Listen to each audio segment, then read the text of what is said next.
Good evening, everyone. It's another 1-0 win day. Allegri ball at its finest.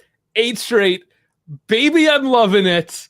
Dash, I know you're loving it, but we have a very special guest with us as well. And whenever we do that, I completely forget that Dash even exists, and I go straight to our special guest. Manuel, how you doing? Tell us how your reactions to the game quickly, and just tell us about yourself and what you hope to do with us. Get us in, because this is our Spanish. This is our foray into the Spanish-speaking world. Yeah, just go with it. Forget it. I don't know what I'm saying. Okay, Dave, I'm Dash. Thank you, and I send a big hug to everyone. Welcome to this video. I'm from Mexico City, but at this moment I'm in another city. It's the name Irapuato, and for all the supporters and lovers of this amazing club, Juventus. Look, I have a tattoo of this team because, we have to be happy with all of you because Juventus is a global team. So we have supporters around all the planet, since, Australia, South Africa, Canada, Argentina, Brazil, and for all the people to speak Spanish. Amigos, gracias y bienvenidos. Gracias por esta invitación, por platicar con ustedes acerca de la Juventus en español. Les daremos mucho contenido en español, y gracias a Dave y a Dash desde Canadá por esta invitación. Thank you, friends. I think it's all for me at this moment. Well, that sounded sexy. I don't know what just happened, but that sounded good. Oh, boy. Now, for example, I say I am from Mexico City. Now I'm living in another city. And welcome to the people in Spanish.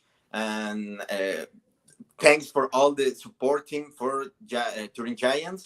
And I hope I receive that support from you. Oh, of course. Well, I mean, you're just so welcome. We're so excited. I was excited. This happened so quick, too. I pinged Farhad yesterday, and I was like, man, there's so many Spanish-speaking people on our live, and it's crazy. And I don't know it, so I told him, I was like, man, we gotta hit this up somehow. And I've been talking to KB as well with some stuff. We'll try to. I mean, anybody is welcome to. If you guys want to contribute in any ways, we're always looking for something different, something exciting. And here we are. Like, this happened not even 24 hours, and here you are, man. I'm good. I'm good. I speak enough English. I spoke for like 3 hours straight today. Just tell us about the game. Give us the Spanish breakdown for today.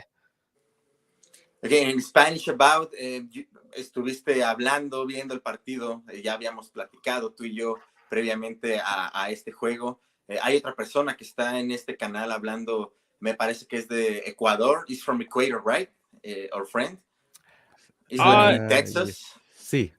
If I'm not mistaken, Frankie, I believe you're Mexican, and you're in it's Wisconsin. The Midwest, Wisconsin. And KB, you're in Austin. Dallas or Austin. But is Ecuadorian Austin, background? Sí, KB, ¿dónde es? And he'll answer in the chat. And Pipo's out for dinner celebrating his dad's birthday, and he's from Mexico. I know that. Yeah, from Mexico, great. Okay. I'm trying to remember where I don't know if that's creepy. It's just the weird internet dude remembering where everyone lives.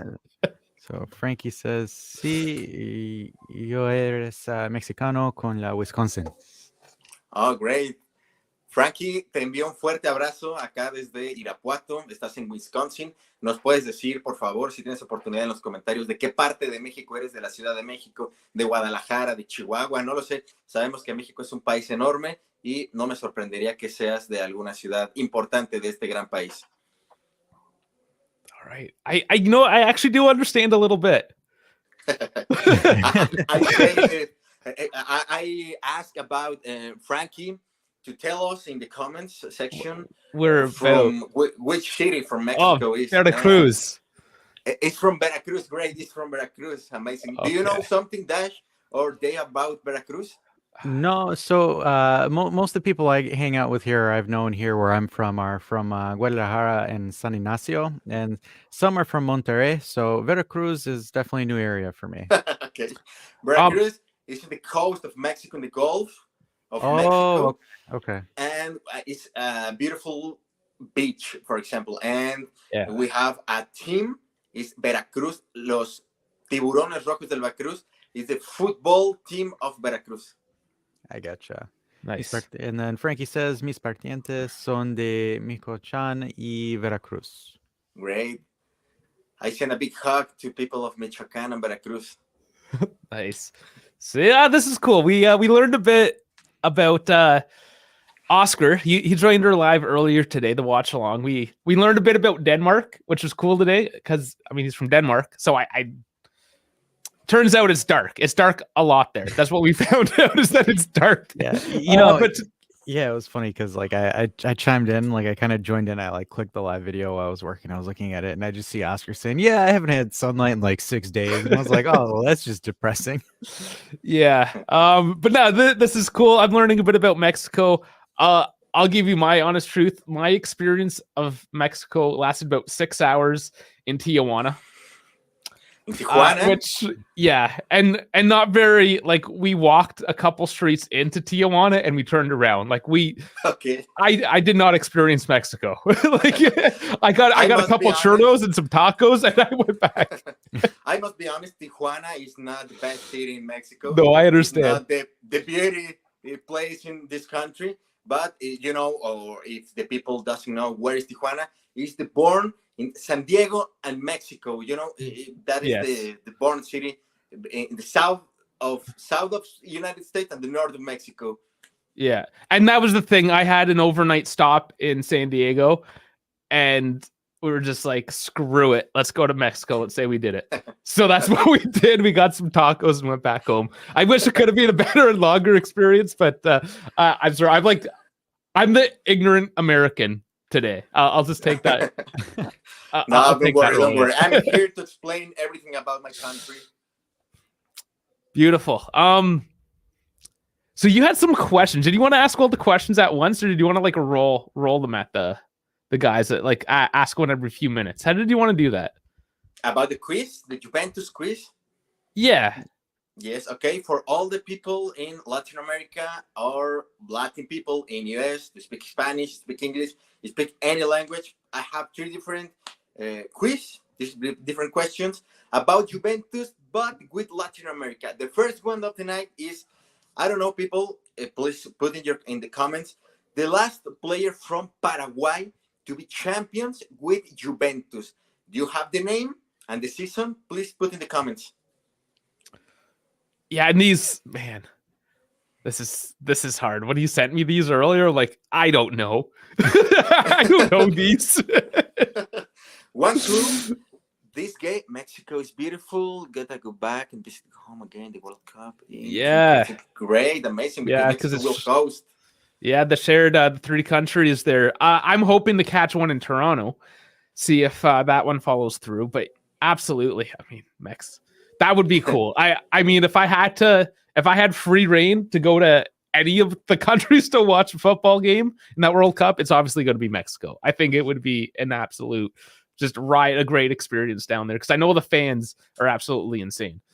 Yes. So, yeah. I'm sure. And Mexico will host 3 different cities: Mexico City, Guadalajara, and Monterrey.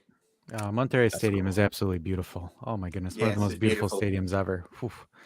Guadalajara is not bad as well. It's all this nice green lush pitch that surrounds the entire stadium. It's also Mexico stadiums are beautiful. I mean, Estadio Azteca, that one is a legendary stadium. I have here at Estadio Azteca. Can you see? Yep. Is that it there? My version of Estadio Azteca. That's cool. Is that like a model or is it Legos? It's like a puzzle of 3D. Okay. Puzzle. Oh, the 3D puzzles, yeah. Probably the next week I will buy the Juventus Stadium to put next to the Estadio Azteca. That'd be cool. I didn't even know they had the 3D puzzles of those. That's interesting. Yeah, I didn't know that was the thing. Yes. I know. So I have to spend more money. 4 hours. I went to 4 hours to that. Oh, that's not too bad. He's a Cruz Azul fan. Cruz Azul fan. Do you know something about Cruz Azul? Is a Mexican team from Mexico City. Yep. Okay. So how many teams are in Mexico City? In Mexico City, we have 3 teams in first division. Is America, play in Estadio Azteca. Cruz Azul is playing again too in Estadio Azteca, and Pumas from National University Autonomous of Mexico. And Nice. it's only the 3 teams in Mexico City. But in second division, we have Atlante. It's another team from with a long history in this country. Okay, that's cool because Mexico City is one of the largest cities really out there. Was it like 20 million?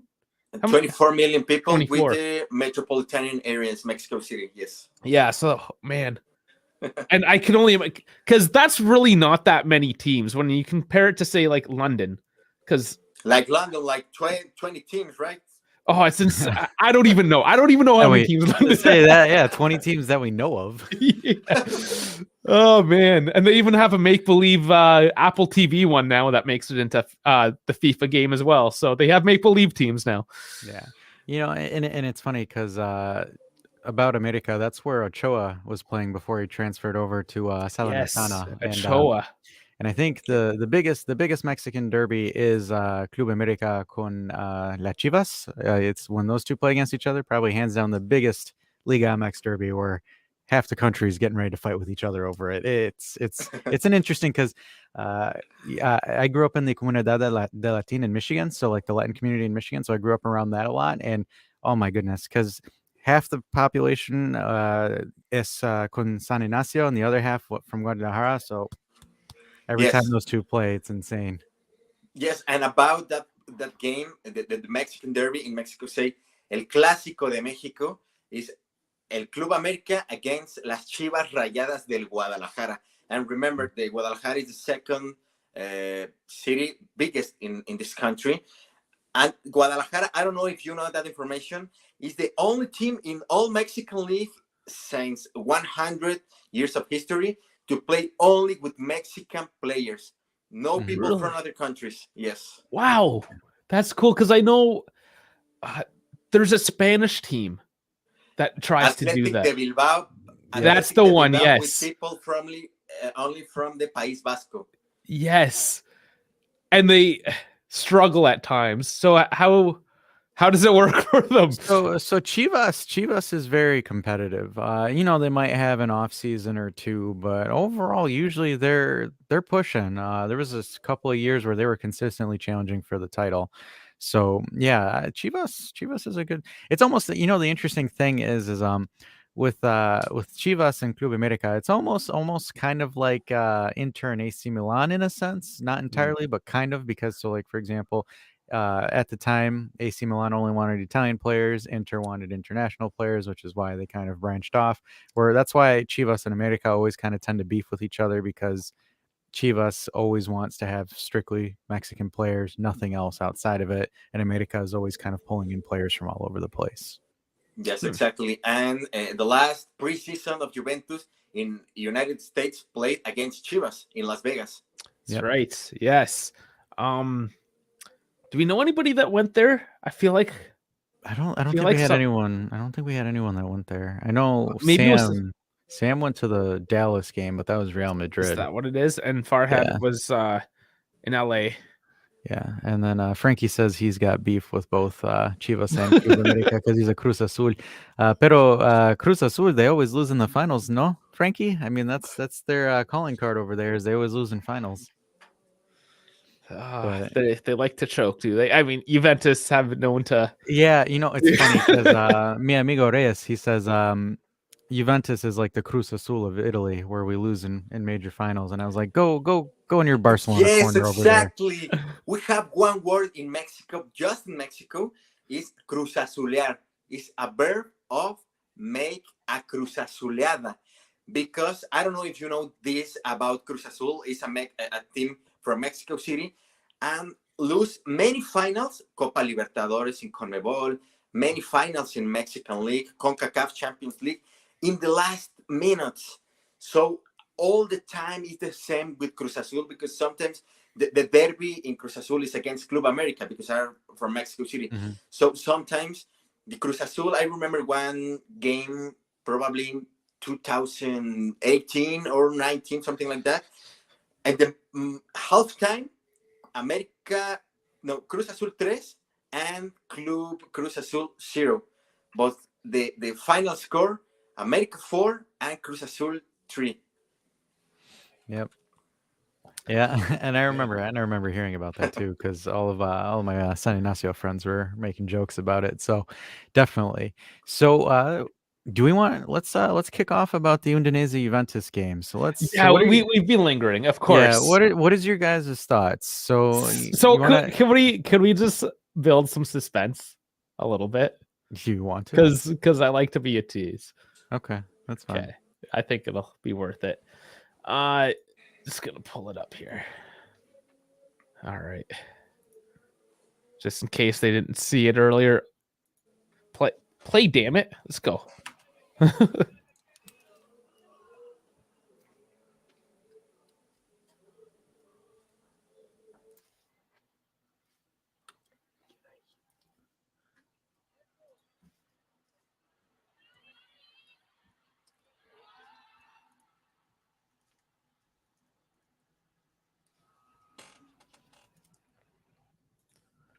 All right, just to get that goal out of the way, because why not? That was Kevin, of course. Man, we have to. I think we have to kick off on that, do we not? That just brilliant passage of play that ended up in the goal. I loved it. I mean, Manuel, kick it off in Spanish. Give us a breakdown in Spanish. About the goal of Juventus today? Yes. Well, por ejemplo, yo creo que el partido de hoy fue un muy buen encuentro por parte del equipo dirigido por Maximiliano Allegri.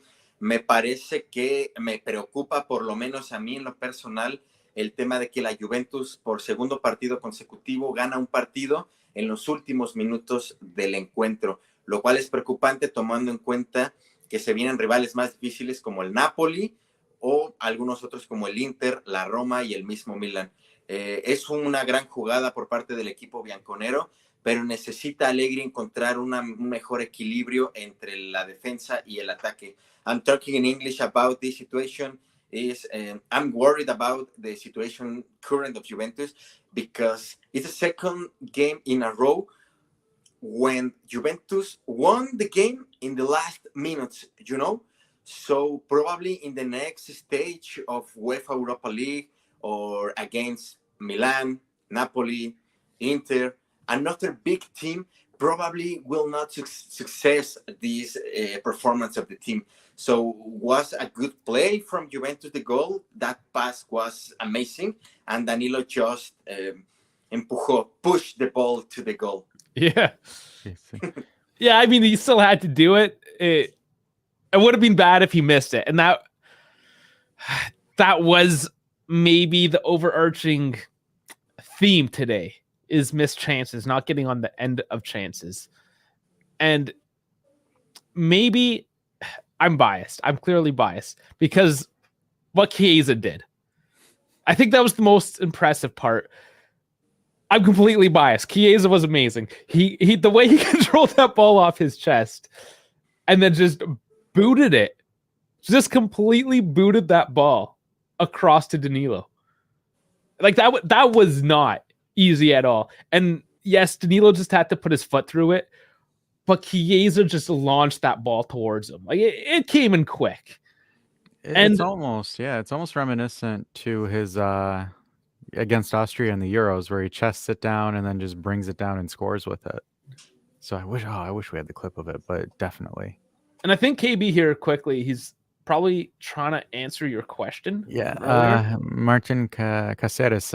He is Uruguay from Uruguay. No, you asked Paraguay. Yeah, exactly. Yes, I mean, it's a letter. So that answer is wrong. Please try again. Please try again. You're wrong. I have a question for you, bros. Do you think Chiesa is recovered 100% about the injury?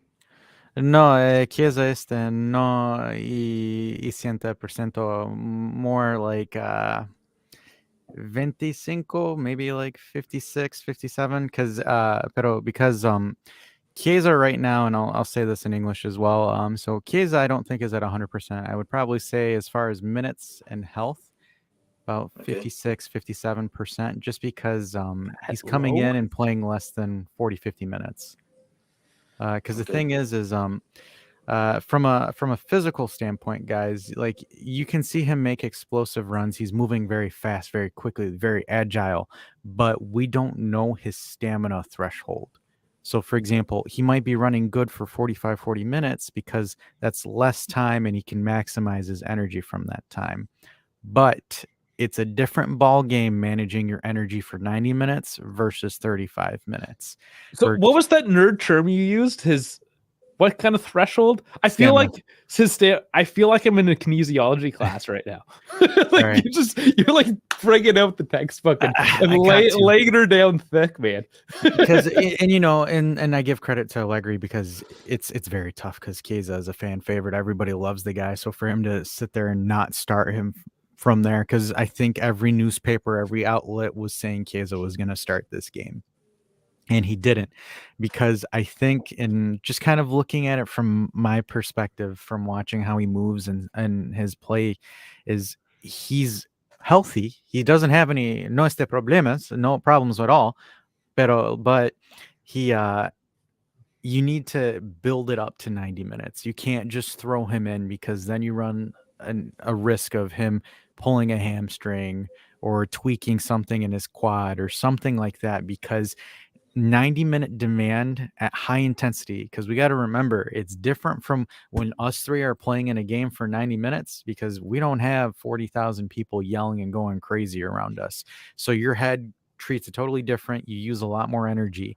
So it's one of those things where they're easing him in. They're raising his minute load as it'll go on. But I still don't think Chiesa's a 90-minute yet, especially where Allegri has been playing him on the left and on the right wing back position.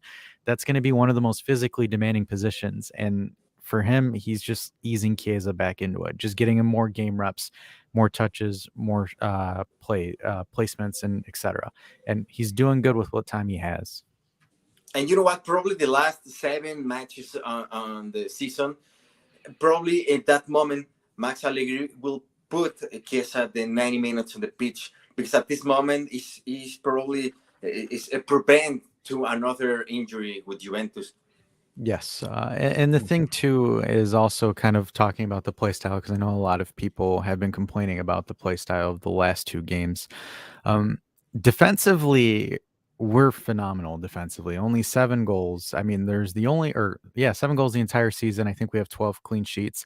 We almost tied a record by Calgary back in 1966-67, where they only conceded 7 goals in 13 matches. I believe it was something like that, or they had 13 consecutive clean sheets, or not 13 consecutive clean sheets. They had 13 clean sheets in 17 matches.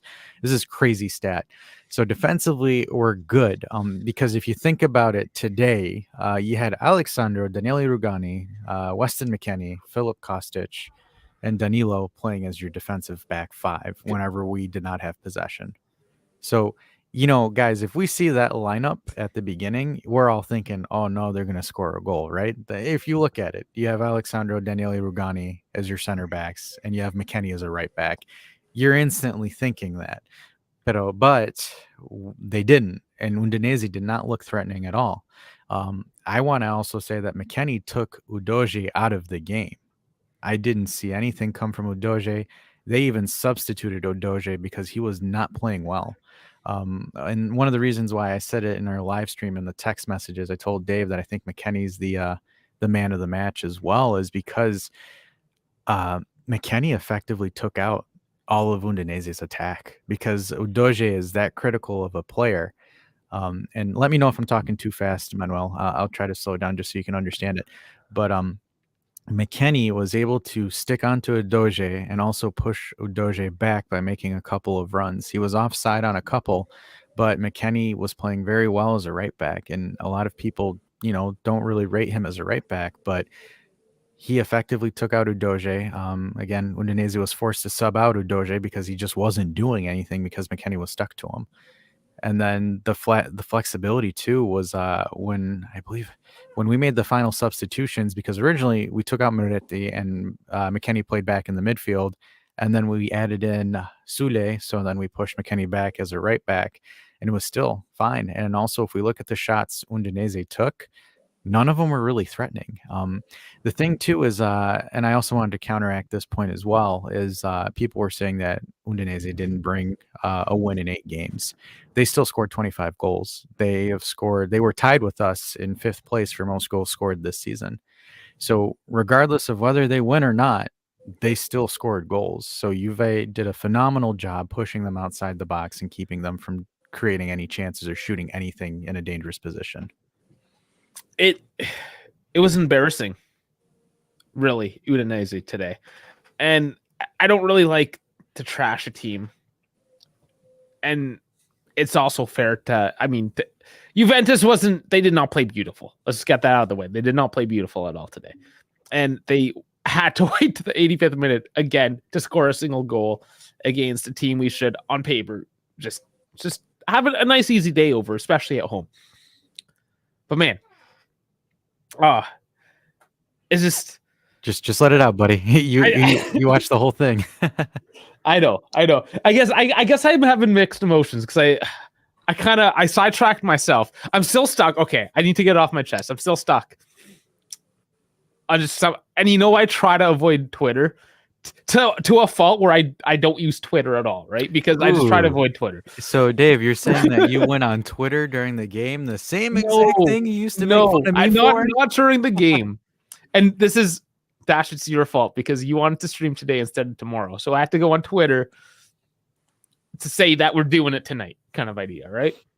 Oh boy, Dave, come on, just breathe.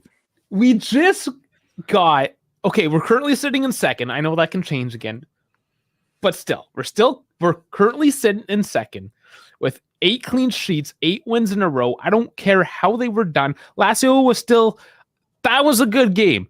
I mean, we play better against the better teams, yet we grind out these games. And I know, Dash, you go on that these are the games you have to grind out. These are the hardest ones because they all just sit back and defend. And that is true. But why are there people out there just crying about how crap the game was and that it's unacceptable? I'm sorry. I had to get out of my way. Screw you guys. We're 8 straight right now. We're in second place. Shut up. Go on. No mames way. That's a Mexican word. No mames way. Yes, I love that. Yeah, we'll just leave it at that. But so yeah, go ahead and chime in if you have any thoughts on this, Manuel. I think I'm sorry, I can't not hear the last part. Can you repeat that, please? So Dave, so do you have any thoughts on kind of Dave's comments about winning but playing ugly, or a lot of people on Twitter or the internet kind of saying, oh, we're terrible to play, but not understanding, hey, we got 3 points. We're getting close to the title. We're technically 4 points away from Napoli currently. Also, we're playing ugly, but we're not playing at a full 100% squad, and we're using makeshift players. So what would be your response or your thoughts on when people say that, hey, Juventus play like garbage, even though that they're currently getting results? Well, the last 8 games, the results are good because 8 victories in a row. Probably if we see the newspaper or we see the ESPN page, okay, great, amazing. 8 victories in a row with probably only 1 goal or no goals in the goal of Chesney. But if we can see the game of Juventus, it's not good. That's the reason, because the last 6 months in the season and the UEFA Champions League, Juventus was playing garbage. Why? Because probably Max Allegri have not the same players than 5 years ago. For example, no Marchisio, no Vidal, no Barzagli, Bonucci, Chiellini, and Buffon in defense. Probably the best defense in the history of the club. And at this moment is a transition generation. Why? Because no more Dybala, no more Chiellini, no more Buffon, no more leaders. At this moment, Juventus needs leaders, and Max Allegri is looking for a new generation with Matias Soler from Argentina, is a young player, with Winston McKennie, probably in different positions on the pitch. Chiesa have to be recovered 100% to be that piston, like a car, that piston in the midfield to attack. So I think Juventus is in the good way, but at this exactly moment, I think is not a candidate to be champions of the UEFA Europa League, of the Italian Cup, or Serie A. I will say this in Spanish for all the people in Latin Of course, America. yeah. Creo que en este momento la Juventus no está jugando de manera efectiva. Si uno ve el periódico todos los días, puede ver que 8 victorias de manera consecutiva es un buen resultado. Pero los últimos 6 meses la Juventus estuvo jugando basura en la UEFA Champions League y en la Serie A de Italia. Es el motivo por el cual quedó fuera, ni siquiera avanzó a los octavos de final de la Champions, quedando en el grupo con el Maccabi Haifa y con el Benfica, equipos que en otro momento de la historia habría sido muchísimo más fácil acceder a octavos de final y no lo pudo. Creo que la Juventus está buscando un equipo como el que tuvo hace 5 años con Marquisio, Vidal, Pogba, Chiellini, Barzagli, Bonucci, Buffon y demás. Creo que va por buen camino, pero en este momento la Juventus no es un candidato para ser campeón de la liga, a pesar de ser segundo lugar en la tabla de posiciones. I'm sorry. No, hey, that's perfect. Perfect. It's great, yeah. And thanks for bouncing back between both languages tonight. We are going to try to make it like a Spanish only thing, like a separate segment. This is a bit of a crossover event. Obviously, it happened so quick, guys. We're just trying to introduce Manuel here, and I'm loving the clash of cultures. It's not even a clash of cultures. It's a coming together of cultures, really. And I'm learning. I was gonna say, you have the big three of North America. You got Canada, you got the US, and you got Mexico. So I mean, North boom. America represent. There you go. Yeah. First podcast, first YouTube thing to do anything like this. So boom, it's monumental. Everyone in the chat. We are Pan-American, guys. Yeah. It is we love official. Mexico, US, and America, and Canada. I'm sorry. Yeah, U.S. and America. That's how much Canada doesn't matter. It's U.S. and America. It's okay. At least he gave us Justin Bieber. I'm just kidding. We don't want Justin Bieber. Man, nobody wants him. Or Bruce, can you talk about? I don't know if you have some in the topics of tonight, but I'm sorry, I have to talk about this situation because of course. I don't know. Gianluca Vialli passed away yesterday. Yes. One of the biggest legends of this club. The last captain to leave the trophy of UEFA Champions League in 1996 against Ajax in Rome. One of the biggest captains of the history of this club passed away at the age of 58 years old. What's your opinion? What is the legacy, Dave, about Gianluca Vialli in the history of the club? Well, I did a whole video on it. So Dash, it's your turn. I guess. All right, that's fine. Yeah, for me, he's an icon. He is legitimately probably the best player to talk about grinta, grit. Just how he was, and even when he was a player manager towards the tail end of his career, and also just the work that he did with Mancini and the Italian national team. I was able to guide those young players because some of them were old, but just motivating them into the final. There was this video that the Italian Federation released where it was during the penalty shootout against England. Everybody who was watching, Vialli had his back turned, looking to the crowd the entire time. He did not want to look. Just because he's superstitious. He's like Allegri. Allegri does the same thing. Whenever there's a penalty, they turn away and don't look. And I believe Buffon does the same thing too. Vialli, I was a little bit too young to remember Vialli entirely. But, even with my dad used to love the guy. Just telling me the stories of him, how he played with us. And it's...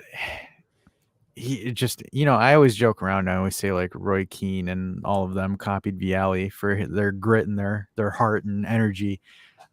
Even it's a joke where people say that Cantanonia is the French Vialli in a sense, but just an awesome player, just an amazing player, and just unfortunately, cancer, man. Unfortunately, cancer just got to him. But what a player, guys. Yeah, he has quite the legacy. Across 2 leagues, 4 teams, managerial achievements, played as a manager and a player for Chelsea. Could you imagine? Could you imagine that? Just be like, hey, all right, cool. I need to sub players while I'm actually on the field. Yeah, and of course, here this photo, 2021 for the 2020 Euros. Yeah, with his old partner there, Roberto Mancini. Yeah, at least he went out with a bit of a bang before things got worse, and that's the cover of his book. I ordered one of his books. I do this. I just randomly buy books when I feel it's appropriate like that. I will read it, of course. He compares English and Italian soccer, since obviously he played in both leagues, managed in England club, and then Italy. He helped internationally as well. So it's I think it'll be interesting to read, get his point of view. So, and then we never asked you this, Manuel. So, ¿quién es el hombre del partido? Who was the man of the match? In my opinion, today, the man of the MVP from Juventus, I think is, well, it's a really hard question because, for example, a good game from Danilo Rugani. So, I don't know, probably in the same level, Danilo, because he scored the goal, and Daniele Rugani, I think, in the same place. Okay, that's good. Dave. Yeah, we need to talk about Daniele Rugani, don't we? Yeah, he had a black eye. He did. Okay, well, we're not talking about his girlfriend. We're talking about his performance in the match. Yeah, because I was looking at it, I was like, oh wow, what did Allegri do to him at warm-ups? Because he looked aggressive. Because this was the first time I saw Rugani really aggressive. I remember it was like early in the first half. He had that header that the goalkeeper just stopped, and he's just slapping his head all angry. And I'm like, hey, what? Hey, because guys, Daniele Rugani to me always came off as a very passive player, not one of those that just bears his fangs out at people. So I was a little bit shocked, especially with that. I mean, yeah, technically, according to FotMob, he was the lowest ranked defender. But still, he did good. Okay, the lowest ranked defender at 7.5. Yeah, which isn't bad. I mean, he had to mark I believe he marked Success, and Danilo marked Beto. And then he would have had attacks in from Wallace there as well, coming up centrally. I mean, Go ahead, he covered. He covered. No, yeah, he was covering his zone very well. Yeah, and then it's interesting too, because when we look at it, and for me, because I kind of want to do this where we have like our main MVP and then our shadow MVP. So like the main MVP is of course Danilo for doing what he did and just organizing the defense. And for me, I kind of mentioned it earlier, you got to give credit to McKennie, because look, so McKennie, Dave, if you scroll down and move Frankie's comment. Sure, yes. So like, for example, if you look at the field here, so if you look at Udinese's field, so you have Udoge at a 6.5, Makengo at a 6.6, and Beto at a 5.7. So that's all of Udinese's right side. So who was watching them? Danilo and McKennie. They just locked down, nothing. You see Pereira, they're at a 7.2, and the eye test would say that he was the only one really kind of making, with Lovric as well. The two of them were a bit more unlocked. Yes, you're completely on point here. Yeah, so the thing is a lot of their attacks came through Pereira and Lovric, and even though there were shots outside the box, everyone, and I think we were expecting it, and when we were talking with Giuseppe, I believe Giuseppe was expecting it to come through Beto and Udoge. McKennie did such a good job sticking on Udoge, where he got subbed out in minute 69. And he's arguably Udinese's best player. They said it in the pregame. Most of the attack comes from Udoge because Udoge has pace. He has dribbling. I remember the one play where I believe it was Success had the ball on our end. McKennie dropped down, stole the ball from him, and then built up a play from the back. So I know a lot of people aren't sold on McKennie and people want him to be sold. But for him to fill in as Cuadrado's replacement right now, I mean, I know it's Udinese. We can't, think as like he's playing against a prime Barcelona or something like that.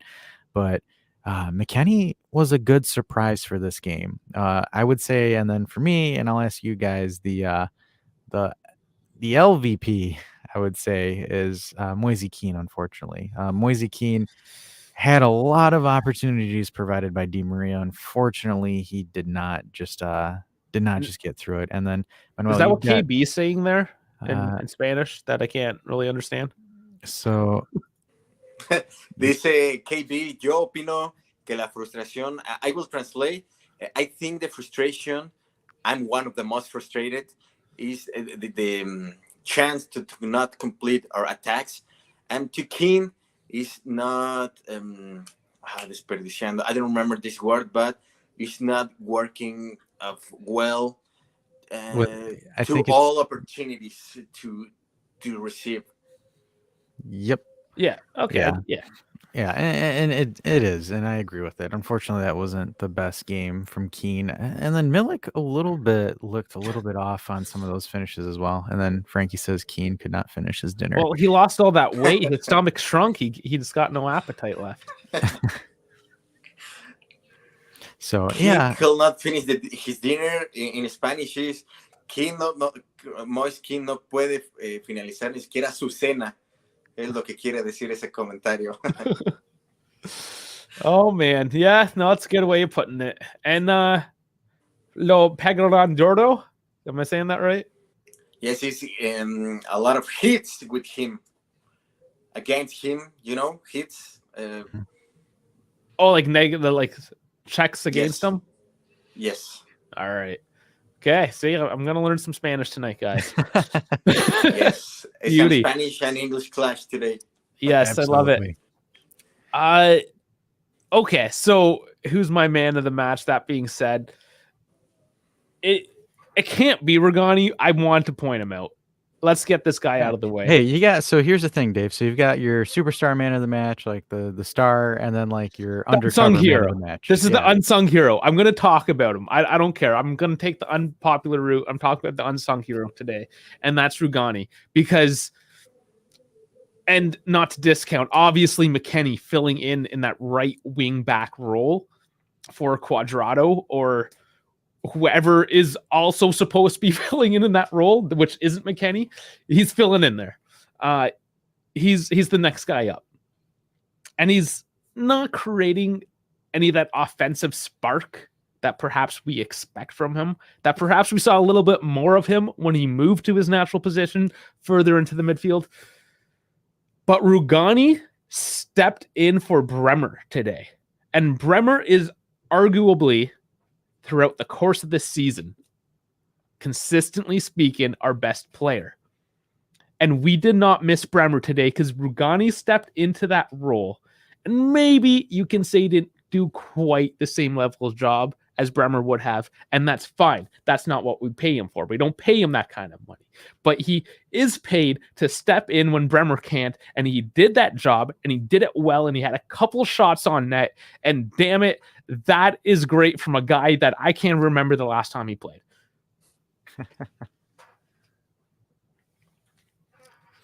So, what do you guys think? You think Bremer's going to win Defensive Player of the Year again? He's in the running. What do you think? I think Bremer is a good player. Had a regular World Cup with Brazil in Qatar, but at this moment, I don't know. I'm not exactly sure what thing about Bremer, because in the last 6 months, I think, in my opinion, had a regular or bad season with Juventus. So I'm not exactly sure what thing about Bremer, but today, I don't know. Probably can be a good option against Udinese. All right, and then so Frankie's saying, creo que es tiempo que ordeno mi playa de Chiesa. It's time to order by, I don't know, Amazon or something like that, eBay, his jersey, his shirt of Chiesa. Yeah. The only place you can get that is the Juventus store. I don't think Amazon has a Chiesa jersey, unfortunately. Oh, he says, I don't know, it might. Yo creo que sí. Huh. Probably he will, Frankie, probably tonight, he will, at this moment, is writing to eBay to get that jersey, that shirt. Beautiful. Well, of all those jerseys on my wall back there, there's only one with the name on it, and that is Chiesa. And I'm not counting the gifted Immobile Italian jersey. Dave, I have a question for you, Dave. Yeah. How many shirts you have of Juventus back of you? Oh, that's 1, 2. It's only 4. Yeah, it's only 4 actually. There's 4. That's 4 Juve and 2 Italians, and I have a Canadian one there. You know, it was so funny because that Canadian one, he had it up during the when we were on Twitch the for World Juve. Cup. Yeah, and then someone was Twitch like, too, yeah, someone's like, "Is that a Manchester United jersey in the background?" Or like, did no. they ask that? I missed it was that. in the Oh comment. no, it was so funny. I was like sitting there. I'm like, do I just say it's a Canada jersey? Like, and then like Beppe just kind of glossed over. I think Beppe just was like whatever and glossed over. But it was so funny because like when you guys were talking, I was just like reading the Twitch chat and I was just reading some of the comments, and it was just some of them were funny because like the one like there's some that were like these guys are from the Bianconeri zone, and I'm like, no, we're not. And then the other ones are like, is that a Man United jersey? And I'm like, huh? But no, That's funny because we haven't done anything with BZ for 6 months. even I think more. It was like June or July. So I'm surprised we keep getting that tag. And then Frankie asks. Oh, sorry. Oh, Yeah, you took it. there it is. So yo nomás tengo el de Chiellini, pero es tiempo para otro. He's trying to find a Chiellini jersey. Yes, in English is I have only the Chiellini jersey, but I think it's time to other one. And I think, guys, it's a good moment to invite the people to, I don't know, upload and do your Instagram account a story with your jersey and tag the account of Turin Giants to see all your collection of Juventus shirts. And why that'd be not cool, about tattoos? Yeah. At this moment, I cannot show you my tattoos because they're in my legs, and it's a big show if I have to show you. But this is a picture of my tattoos of Juventus. Nice. I don't know if you can see it. Yep. Yeah. You got the Champions League trophy and the old style crest. Exactly. Have people please share with us the tattoos or shirts about Juventus in Instagram stories. Yeah, just tag. So guys, wear a jersey or your jersey or anything like that. Tag TG. I'll go in there and I'll share everything because I have my phone right here and I have the Instagram page. So yeah, Frankie, you can dance around in your pumpkin jersey that you love so much. Yeah. So now I think no one answered right the question. Nope. Right? The question. No, let's nobody get back. answered it yet. So. Yeah, ask it again. Ask again. I will ask again. The quiz of tonight is if you remember the last Paraguayan player in Juventus to be champions with this end the season. Guys, you have Google. Like, yeah, if you can't figure it out, just Google it. Just Google it. Yes, you have Google. I don't know why a long time to answer because you have signed Google at this moment with you. Say you guys, I know KB tried doing it without using Google, so he used Caceres, but like you guys. But that's from Uruguay. Is he Uruguayan Caceres? I'll give you a hint. I'll give you guys his first name. His first name is Marcelo, and then figure out his last name. And another clue, he played in Mexican League 2 in Jaguares de Chiapas. Okay, a couple clues. Man, it's still pretty hard. Oh wait, Frankie got it. Hold on. There was that Yusuf came in earlier with that. Oh right, it was Yusuf. I'm so That's sorry. right. That was at 8:26. That was 22 minutes ago. Oh, Yusuf won. Dub. And Frankie came in with the 2011-12, so that means he totally Googled that one. Yeah. So Frankie gets right answers. And then DJ Paolo did. We're double clicking. DJ Paolo de Chiego. I don't know what that is. Yeah, I'm missing. The Chile was Italian. I don't know what happened with the Chile at this moment, but I have another quiz, friends. I don't know if you know, but only one time in the history Juventus come to Mexico to play only one game. Do you know the rival team and the final score and the year? I don't know if you have the answer, but please put in the comments. Yep. So again, guys, when was the last time Juventus went to Mexico to play a game? Who was it against, and when did it happen? This is so long ago. I mean, some of you probably weren't even alive. I'll throw that out. I'll say that you guys weren't even a thought in your dad's mind. No, I'm just kidding. This is like a university question because it's one question in 3 parts, right? Yes. Yeah, of course. It's worth 5 points or something, right? It's a big one. Watch us incentivize. Yeah, if you guys answer all 3 parts right, you get stickers. Yeah, I knew. Honestly, Farhad's finally getting stickers out. Finally. Yeah. KB says Chivas, but I don't know the details. No way. No Chivas. No, it's not Chivas. It's another team from the Mexican League at this moment. And that team is in the first division of the Mexican League. This is a clue. And yeah. the uniform is green. Uniformidade Verde. Okay, and I Exactly, mean, verde. you could also confuse this with the French team the way you pronounce it, sorta. Yeah, so You know, that's another hint. It sounds like a team in League 1. uh, if you're in Exactly. Canada, it's a furniture wholesaler. I don't know if that helps A clue anyone. can be is an animal. It's an animal. That can be no. It's not Club Santos Laguna, but is if you see the map of the Mexico, it's like in the middle of the country. Alrighty. It's hard. Okay, So that's fine. Maybe they'll Google this one and figure it out. I'll give them two final hints. So one hint is, guys, who did we have on the show that was a huge expert? Was Jonathan Grade. Oh, we got it. We got Oh, it. we got it. Somebody We got it. got it. Leon, yes, he got it. KB got it. Oh, and Yes. Bones, this is like, hey, yes, Bones. Sorry, we No, I keep clicking on you. Sorry, Dave. stop. We're clicking at yeah. Me and Dash both have like the administrator access here, and we step on each other's dicks all the time. I know. KB, now can you tell us the year and the final score of that game, please? So I'll give you a hint on the year, KB. So we've He's covered. already got the Google page open. Just let him answer. Yeah, I was gonna say we've covered this decade before with Jonathan Grade. So it's in that decade. When in that decade? That's a deep cut kind of reference there. So I like that. Yeah, you know, And boom, gotta Frankie. do continuity. So thumbs down to Leon from Frankie. Frankie is not a Leon fan. I guess not.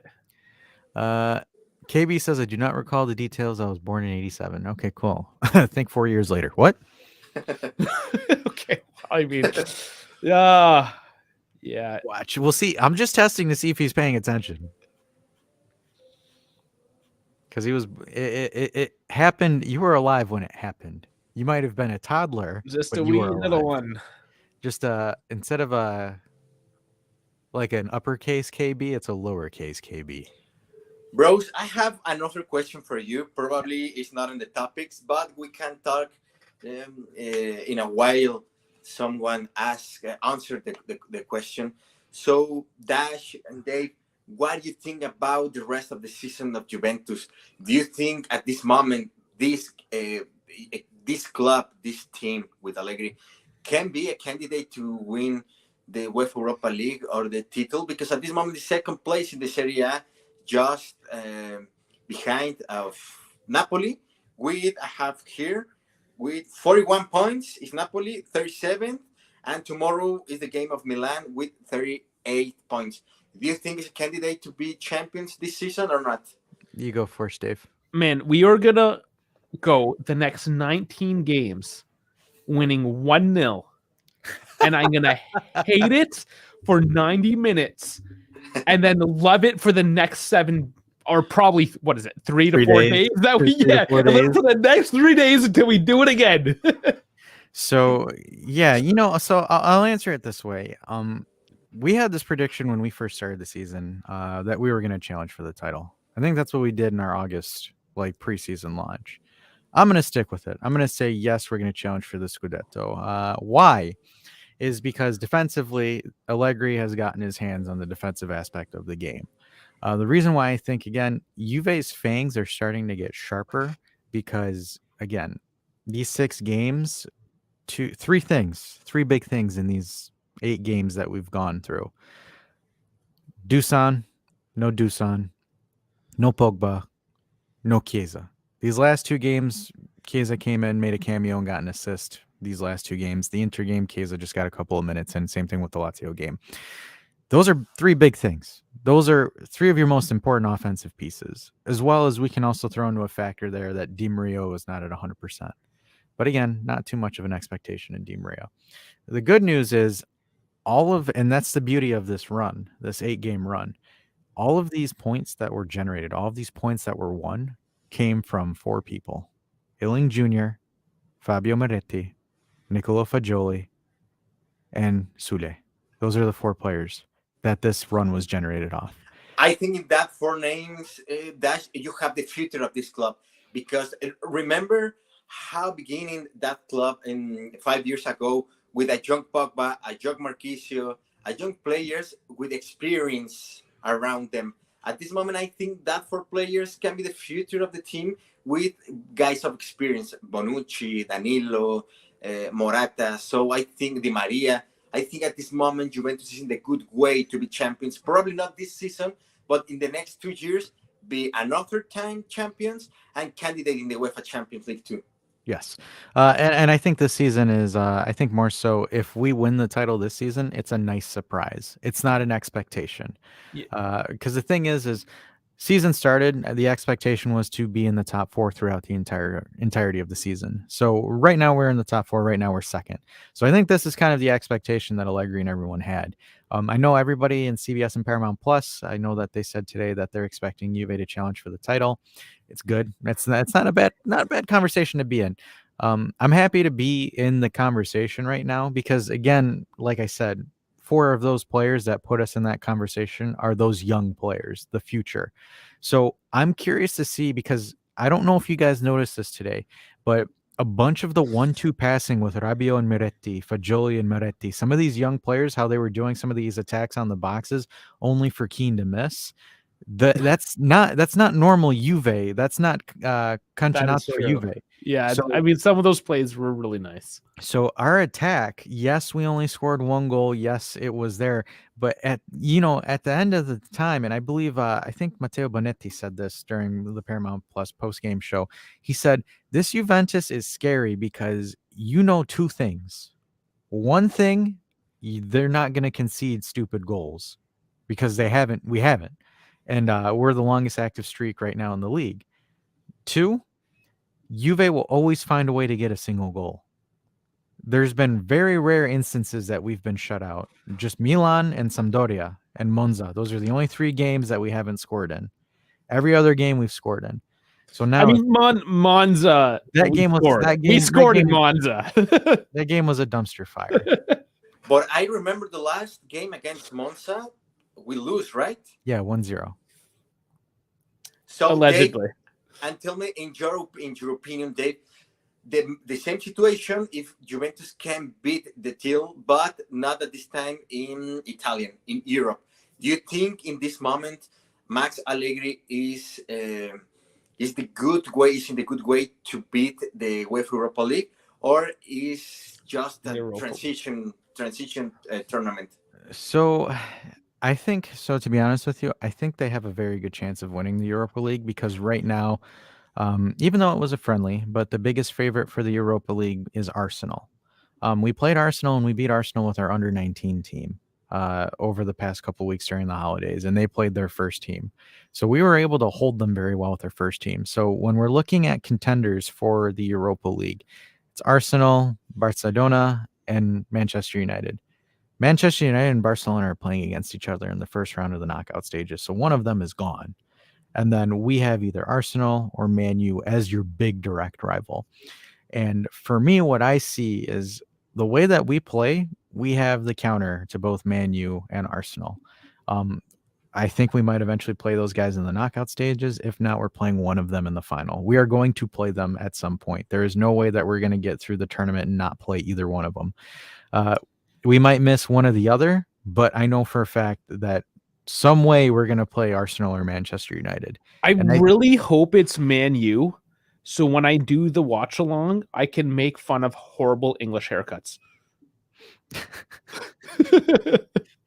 But yeah, so for the Europa League, the best way to answer it, Manuel, is how serious does Juventus want to take it? Allegri said in an interview that he wants to go to the Europa League final, the Coppa Italia final, and push the Scudetto. He didn't say challenge for the Scudetto. He said finish in top 4. Yeah. Light trouble. We'll go for trouble light this year. Yeah. So in the thing, oh, sorry, go ahead. Yeah, go. Probably at this moment, Juventus is at the same level than Barcelona or Manchester United, right? Probably is in one more level Arsenal, because he's the leader in the Premier League with biggest teams like Manchester City, Liverpool, Chelsea. But I think at this moment, if Juventus can play a good football, probably we can see Juventus in the semifinal, but not leave the trophy in the final. Yeah, I gotta see. So the one thing I want to see is I want to see how Vlahovic and Pogba factor in. Because the thing is Rabiot is playing very, very well. I know there's a lot of negative critics because of the previous seasons that he had, but this season, even today, Rabiot played a very good game. Locatelli's kind of 50-50, but I'm kind of curious to see how that midfield looks when you have Pogba as your main ball carrier, you have Rabiot as well, and then you have Chiesa, you have Kostic, you have Vlahovic all up top together. And then again, the defense, Bremer, Alexandro, and Danilo as your back three has been phenomenal. They've been great together as your main defense. So I'm very curious because the thing is having both Vlahovic and Pogba change everything, because now Pogba can shoot and he can dribble, he can pass the ball through the entire middle of the field. Rabiot has had some very strong runs. It's almost entertaining to see Rabiot dribble, because before we never thought Rabiot could dribble, but he's been dribbling very well. He's been winning challenges. He can do a lot as well. So Juve right now, maybe they can push the semifinal. Maybe if they're lucky, get into the final. But I really want to see, because, and the pundits said it as well. They've also said it, and I agree with what they've said, is Allegri has the defensive side of the ball perfect. He has them playing the way that they want to play defensively. It's just offensively, it's still a work in progress, just because all of the pieces are not in yet. Manuel, what was the? Did anybody get that? We had a 1-0 Club Leon, and I think there was a 2-0. Yeah, KB said 2-0, 1991. Yeah. Yes, yes, it's right. Everything is in the 1991 in the Camp Nou in Leon. It's the same name than Barcelona's stadium, but I think KB is trapped because just copy paste from Google your answer with us. Well, you did say what I found, so I mean, hey, I mean, he looked it up. So how about we throw the last one in then? So we'll throw the last question in, and then we'll talk some Napoli, and then we'll sign off. So it says, so this last question that he has is Juventus. When was Juventus, or who was the last, or I can't even phrase this properly. Darn. When was the last time Juve won the Intercontinental Cup, and what club was it against? So the year and who they played against. And then Exactly. That's the last question of tonight. And remember, tonight we put some of Spanish in this video. So that's the reason, because the 3 questions are with Latin America. Why? Because Mexico in the last question, and the first one was about Paraguay, another country from South America. Y voy a hablar un poco de español. Amigos, si alguien tiene la respuesta de la siguiente pregunta, que tiene que ver con la última vez que la Juventus jugó la Copa Intercontinental, pueden decir el rival, en qué año fue y quién anotó el gol de ese partido, por favor. Perfect. So let's go into Napoli. We'll finish the show with our thoughts on Napoli. So I'll ask Manuel first. So, ¿cómo te sientes a la siete de Napoli? ¿Cómo me siento acerca de qué, perdón? Yeah, how do you feel about Napoli going into the Napoli game? Oh, and correct his Spanish too if he screwed it up. Mine is spotty. Mine's not the perfect Spanish, but no, your Spanish is great, but sometimes I cannot hear very well. But I think the game against Napoli, I think is the biggest game in this second part at this moment, the second part of the season. Why? Because at this moment is the leader, Napoli, with 41 points in the top of the league, and I think is playing a good football. Napoli, a difference. Juventus is playing, it's not a good football, but in the last part of the games are scoring the goals. So that's the reason, because we have 8 victories in a row. But I think that game, Juventus is not the favorite to win the game, but I think we can probably draw. I don't know, 2 goals and 2 goals, 2-2 or 1-1, but I'm not exactly sure about the Juventus like a favorite the next game against Napoli. Okay. Do you think it could be a 0-0 game? No, because Juventus have a good attack with Vlahovic or Chiesa or sometimes Cuadrado, the world champions Di Maria and Leandro Paredes. So I think Juventus will score 1 or 2 goals, but I think Napoli will score 2 goals too. Okay. So Frankie says, Yeah, we got a winner. Yeah, Frankie, 1996 River Plate. Very nice. Frankie gets the we didn't I mean this was on the cuff. We didn't really have any prizes. We'll do better next time. Bragging rights for tonight. Well, I mean, everybody, there's like people that tied. So Yusuf got one, KB got one, and Frankie got one. So yeah, you guys have to do better. You can't split this up. This isn't no, somebody has to dominate. I'm not giving anything away until somebody dominates. So you guys think we're like Oprah? You get a sticker. You get a sticker. You get a sticker. Come on, guys. If only. If I had that kind of money. So Dave, ¿cómo te sientes Napoli? How do you feel about Napoli? I feel like we're gonna take out the trash. You think so? Yeah. KB says that too. KB says Napoli. It's I mean, every day is trash day in Napoli. And you got to take the trash out. Yeah. So the interesting thing, so I'll throw my 2 cents in here, is I'm curious to see how they play against Sampdoria. Because here's the beauty of Serie A, guys. So Inter plays a good defensive game against Napoli, beats them 1-0. And I don't know if you guys saw the Monza game today, but Inter absolutely crapped the bed against Monza. That's embarrassing. Not looking good. Yeah, so they went up. They went up both times, and Monza tied the game at 1-1, and then Inter went up 2-1, and then Monza tied at 2-2, and could have actually won that game at the end. All credit to Monza because what their coach has done with Monza is incredible. But what Berlusconi has done. Yeah, don't forget Berlusconi. Calciopoli 2023, guys. No, I'm just kidding. But the thing is I'm very curious to see. I know a lot of us are saying that I know a lot of our fans are excited and curious to see what it is. I want to see, because the thing is I want to see how Napoli bounce from their loss. Do they draw against Sampdoria? Do they bounce back and win? Because our buddy Sam Adamo from the Calcio podcast always talks, and I believe he actually made a podcast episode. I think it's episode 203. So shout out to Sam about Neapolitans and choking in January. So he released a video. Napoli always tend to start crumbling after the break. So, and also Luciano Spalletti always drops points in January and February. That's who their coach is, for people that don't know. So Napoli, it's very curious to see how they handle the Sampdoria game. If they drop points against Sampdoria, I think our chances are very good to beat them. If they don't, I would say it's going to be more so of a draw, like Manuel said earlier. I believe so. When we did our post-winter / pre-winter show with Farhad, the one thing that we said was the month of January, there's 15 points available. We predicted that we win 13.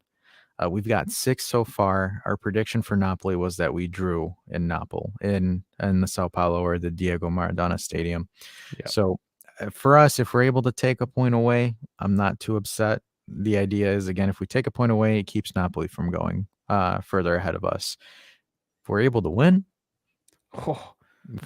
awesome. I'm happy.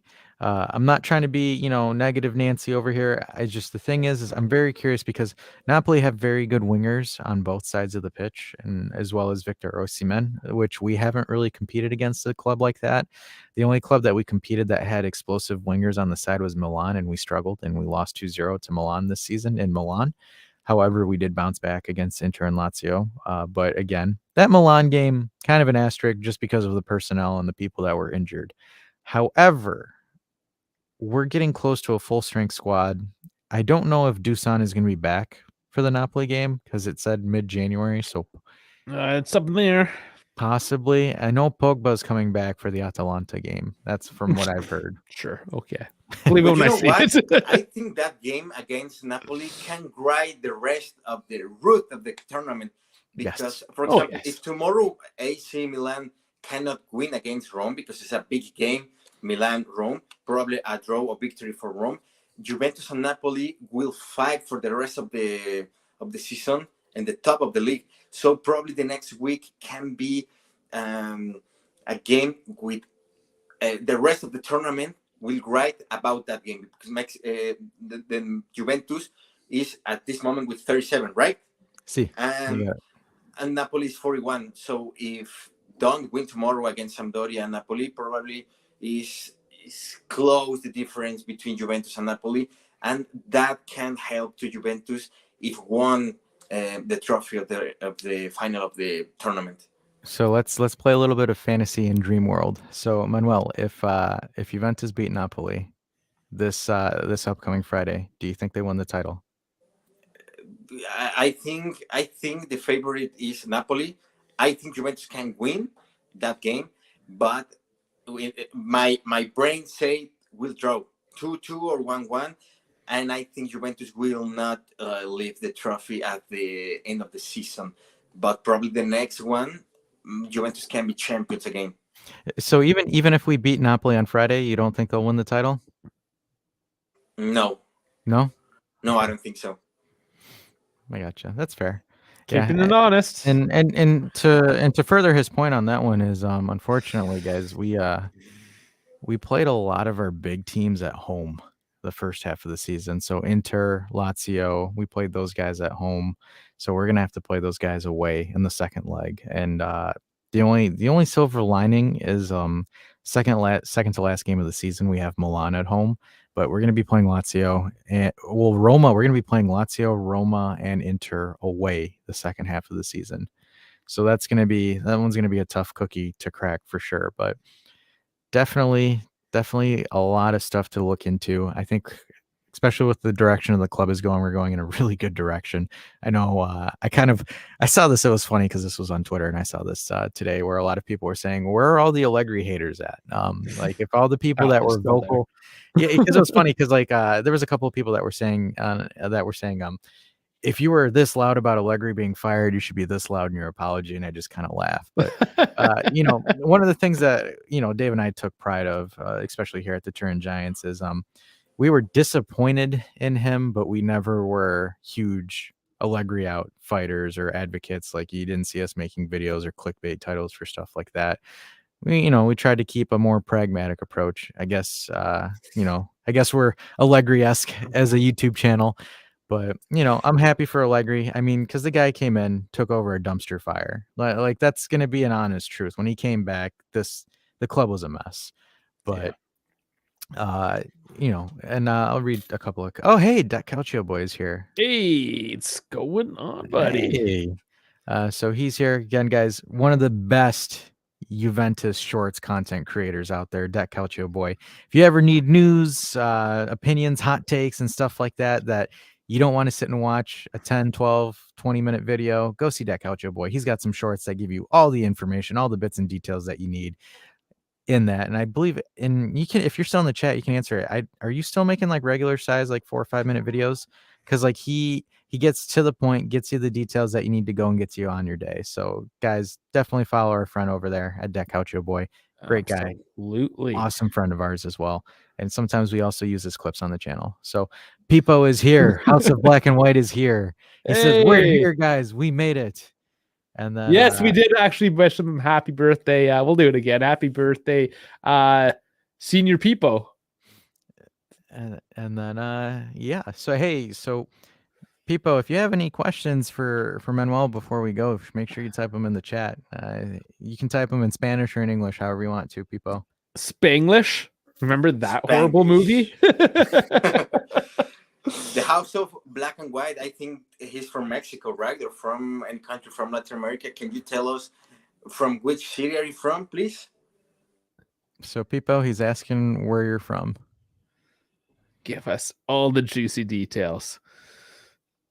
And tell us how birthday dinner was. What did you guys have? Where did you go?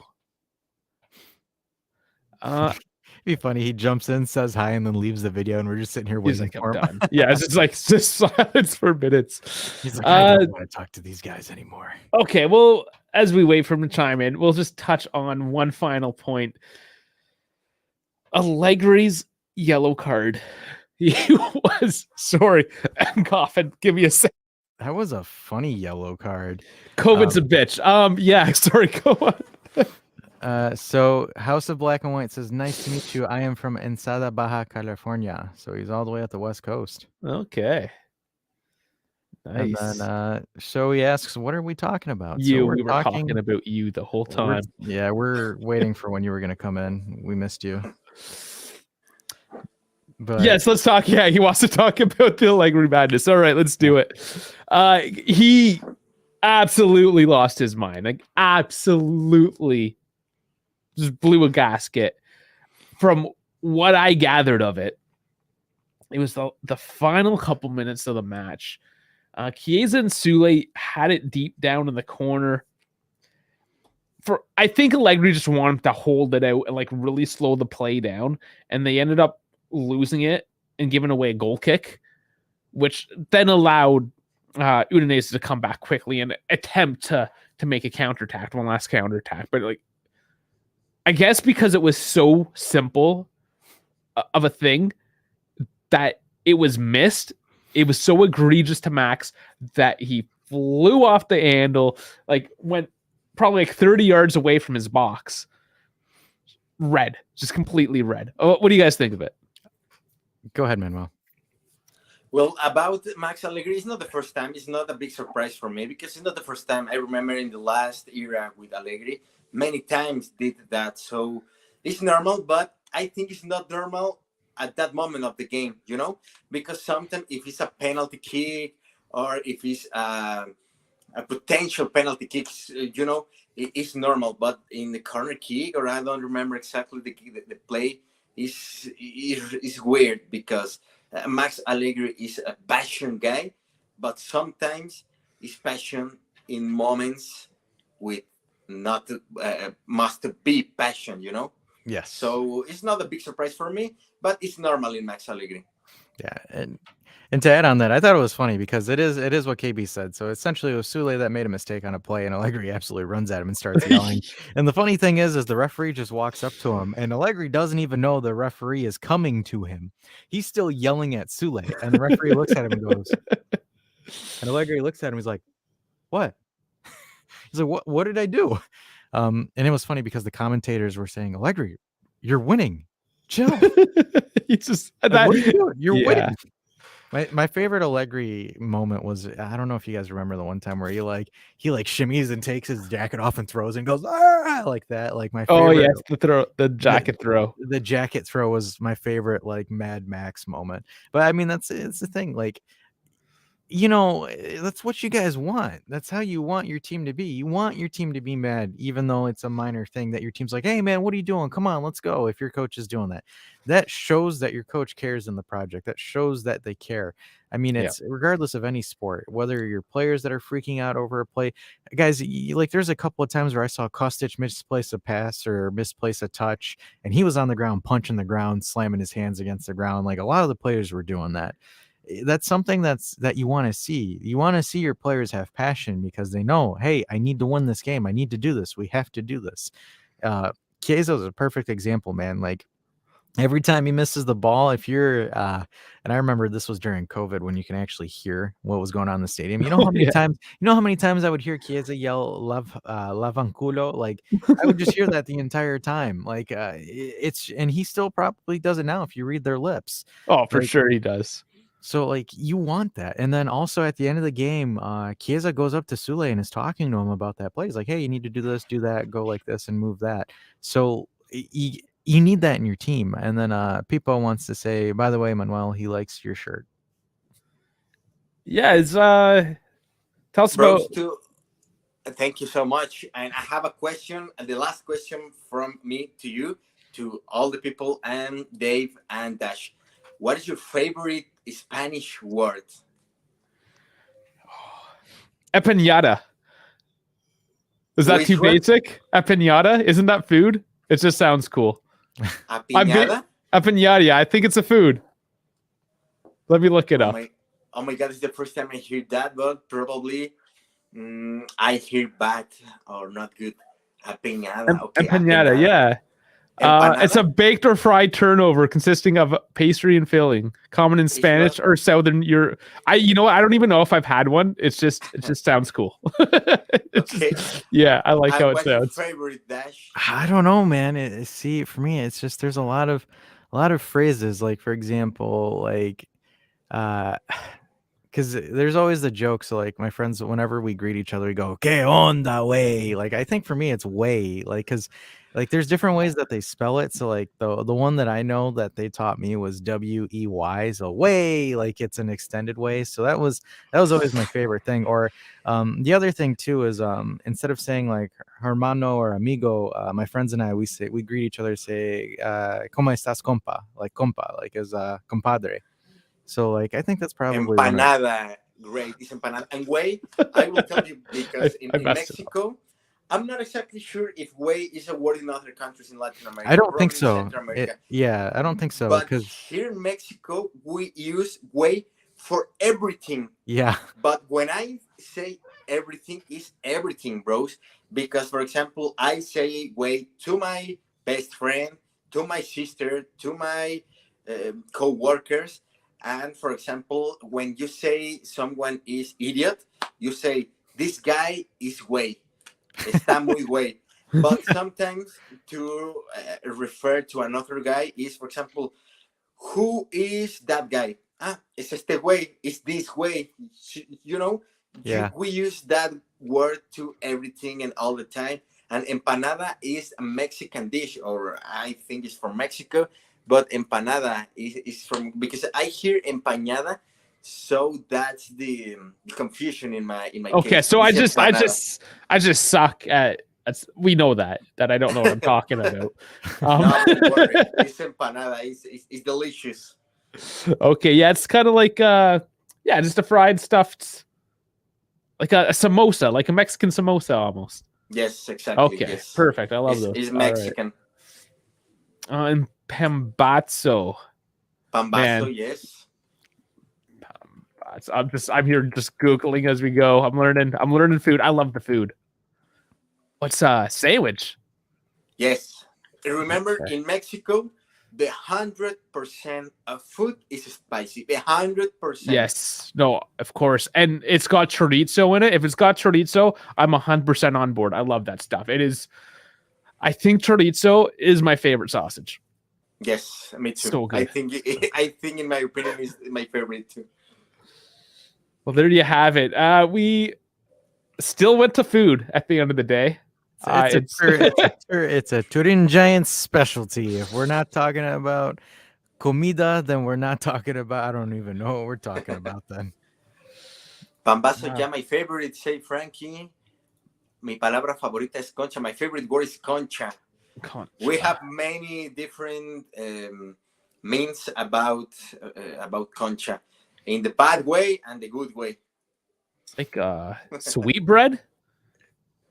Concha is, for example, like oh my god, this with pearls. That animal of the sea with pearls. Yeah. It's like Oysters. a concha. Yeah, like oyster, for example, is Yeah. a concha, or sometimes a bread of Mexico. The Mexico to eat the bread. Yeah, I see that. Concha, for example, or concha is for another in Argentina. You know what means concha? It's like the female part, you know. Yeah. Yeah, sure. Yeah. That's why people's like, this chat's getting horny. And that's another one of my favorite words is yeah. Like every time I'm texting one of my my Mexican friends, like it'd be like yeah way, or just like whenever you see something, you just like say, that. Yeah, see. It's our way to say ha ha ha ha. Yeah. Yes, exactly.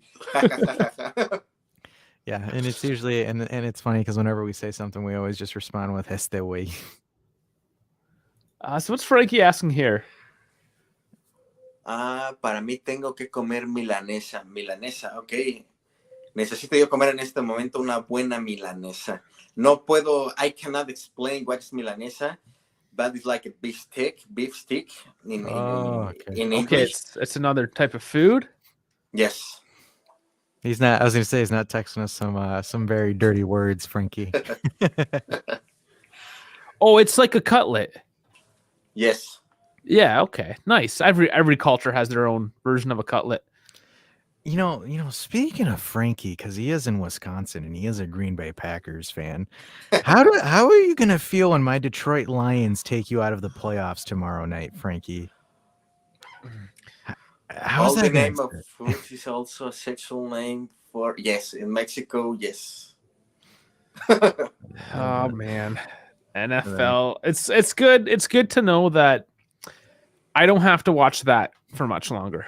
Well, yeah. Well, you just have one more week because your Colts are terrible. Yeah, playing for the old draft pick there. I still can't believe out of any team you picked to follow it was the Colts. Don't listen. We've been through this. Frankie says I've been watching. Frankie, I'm just trolling you, man. Oh man. Okay. Well, Manuel, we do things a little weird here, as maybe you know. When we do an outro, we like to put on some nice smooth beats. Wait. But before we do that, Manuel, you got to tell us where people can follow you because you have your own YouTube channel, your own social media stuff. Course, come on, Dave. Yes, come on, advertise the hell out of. Okay. Yeah, see, my compa. This is my friend. That's why I gotta. You gotta shout out our friend. You know. Yes, you are my compass. Both are my compass. Yes. So go ahead, Manuel. Tell us where your YouTube channel, any YouTube channel names or anything like that. We'll put it in the description on the video. But yeah, where can people follow you? What's your handles everywhere? Thanks so much.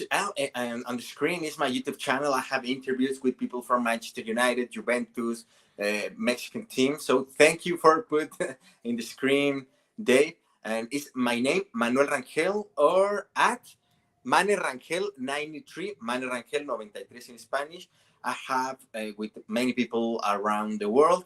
And thanks so much. At this moment, I have a new notification because the House of Black and White is subscribed to my channel. Thank you so much. Yes, man. People's a champ, man. He throws subscribers. He steals his girlfriend's phone, his mother's phone. He subscribes on everyone's phone. Yeah, and then also on Instagram, it's the same thing as well, right? Manuel Rangel, huh?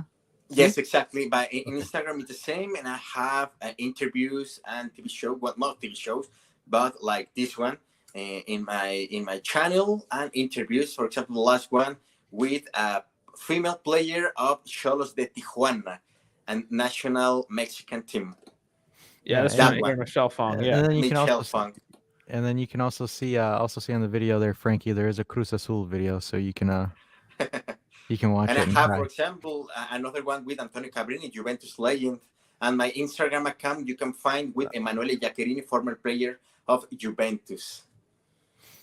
So definitely, guys, definitely follow Manuel on his social media platforms. Very cool guy. He will be back, and as well, he will be doing some Spanish sections where we will have him talk about this because we love all of our Latinos, our South Americans, our Central Americans, our Mexicans, everybody. We all love you guys.